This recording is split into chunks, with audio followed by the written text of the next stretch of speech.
మరో breaking liquor scam కేసులో SIT దూకుడు మీద ఉంది. ఏసీబీ కోర్టులో అదనపు ఛార్జ్ షీట్ దాఖలు చేయనుంది సిట్. లిక్కర్ స్కామ్ లో వెంకటేష్ నాయుడు, చెవిరెడ్డి తదితరుల పాత్రపైన అదనపు ఛార్జ్ షీట్ లో సిట్ ప్రస్తావించనుంది. జూన్ 18న వెంకటేష్ నాయుడు, చెవిరెడ్డి భాస్కర్ రెడ్డి అరెస్ట్ అయ్యారు. ఇదే కేసులో చెవిరెడ్డి భాస్కర్ రెడ్డి అనుచరులు బాలాజీ కుమార్, నవీన్లను జూన్ 30న సిట్ అరెస్ట్ చేసింది.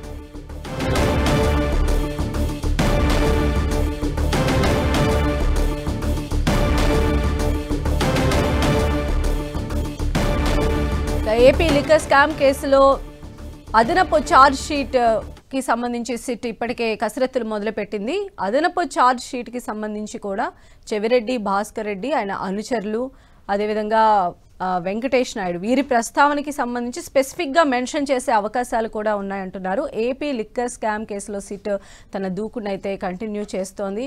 ఏసీబీ కోర్టులో అదనపు ఛార్జ్ షీట్ దాఖలు చేయబోతోంది సిట్. లిక్కర్ స్కామ్ లో వెంకటేష్ నాయుడు, చెవిరెడ్డి ఇక మిగిలిన వారి పాత్ర పైన స్పెషల్ గా ఒక ఛార్జ్ షీట్ రూపొందించబోతోంది. మరిన్ని అప్డేట్స్ కూడా తెలుసుకుందాం. మా ప్రతినిధి జయరాజ్ మనకు అందుబాటులో ఉన్నారు. జయరాజ్. సంజా, లిక్కర్ స్కామ్ లో ఈ రోజు 3వ ఛార్జ్ షీట్ ని ఏసీబీ కోర్టులో దాఖలు చేయనుంది సిట్ బృందం. దీనికి సంబంధించి ఇప్పుడే దీనికి 2 ఛార్జ్ షీట్లు ఇప్పటి వరకు కూడా దాఖలు చేశారు. ఒక ఛార్జ్ షీట్ దాదాపు 305 పేజీలతోనూ, మరొక ఛార్జ్ షీట్ 124 పేజీలతో ఏసీబీ కోర్టులో ప్రవేశపెట్టారు. దీంట్లో చాలా కీలకమైనటువంటి అంశాలన్నీ కూడా పొందుపరిచినటువంటి నేపథ్యంలో వాటికి అనుబంధంగా ఈ రోజు 3వ ఛార్జ్ షీట్ ను కూడా ఈ రోజు ఏసీబీ కోర్టులో మరికొద్ది సేపట్లో దాఖలు చేయబోతోంది సిట్.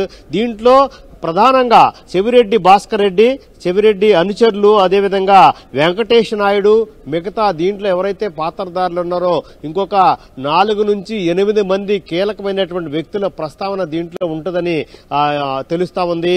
ముఖ్యంగా చెవిరెడ్డి భాస్కర్ రెడ్డి తనకు అసలు ఈ లిక్కర్ స్కామ్ లో ఎలాంటి సంబంధం లేదు, తనను అనవసరంగా అన్యాయంగా ఇరికించారు అనేటటువంటి అంశాన్ని గురించి కూడా ఆయన పదే పదే కోర్టు ప్రాంగణంలో కూడా ప్రస్తావిస్తున్నటువంటి నేపథ్యంలో ఈరోజు ఏసీబీ కోర్టులో 3వ అదనపు ఛార్జ్ షీట్ ని సిట్ దాఖలు చేయబోతా ఉంది. దీంట్లో ప్రధానంగా చెవిరెడ్డి, ఆయన అనుచరుల పాత్ర ఈ స్కామ్ లో దాదాపు 3,500 కోట్ల రూపాయల లిక్కర్ స్కామ్ లో చెవిరెడ్డి పాత్ర ఎంత ఉంది, ఆయన దీని ద్వారా ఎక్కడెక్కడికి గడిచిన 2024 ఎన్నికల్లో వచ్చిన ఏ 4 నియోజకవర్గాల్లో మద్యం స్కామ్ లో వచ్చినటువంటి నగదుని ఎలా పంపిణీ చేశారు, అదేవిధంగా విదేశాలకి ఎలా తరలించారు, దీనిలో ఎవరి పాత్ర ఎంత ఉంది, చెవిరెడ్డి ఆయన అనుచరుల పాత్ర ఏ మేరకు ఉంది అనేటటువంటి అంశం గురించి కూడా దీంట్లో క్షుణ్ణంగా సిట్ పేర్కొనే అవకాశం ఉన్నట్టుగా తెలుస్తా ఉంది.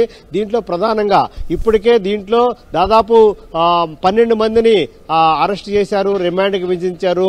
ఏసీబీ కోర్టు వారికి రిమాండ్ కూడా ఈ నెల 18 వరకు కూడా పొడిగించినటువంటి పరిస్థితి ఉంది. చెవిరెడ్డి భాస్కర్ రెడ్డి విజయవాడ జిల్లా జైల్లో ఆయన ఉన్నారు. అలాంటి పరిస్థితుల్లో మొత్తం మీద చూస్తే ఈ రోజు చాలా కీలకమైనటువంటి ప్రస్తావన, కీలకమైన ఆధారాలతో మరికొద్ది సేపట్లోనే ఏసీబీ కోర్టులో 3వ అదనపు ఛార్జ్ షీట్ ను దాఖలు చేయబోతోంది. సంజయ్. రైట్ జయరాజ్.